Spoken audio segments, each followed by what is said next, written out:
How to fix WhatsApp keeps stopping on Android phone. Hello guys, in today's video I'm gonna show you how to fix WhatsApp keeps stopping on Android phone. First, open settings and then scroll down until you find here apps, and now apps again, and here just type WhatsApp,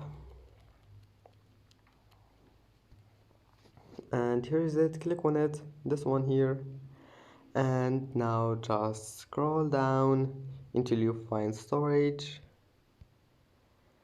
and then click clear cache,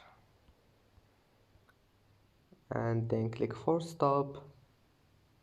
Now go to permissions, enable all of those permissions here, and then check this one here, data usage, check background data, maybe you will find it like that, and then enable it.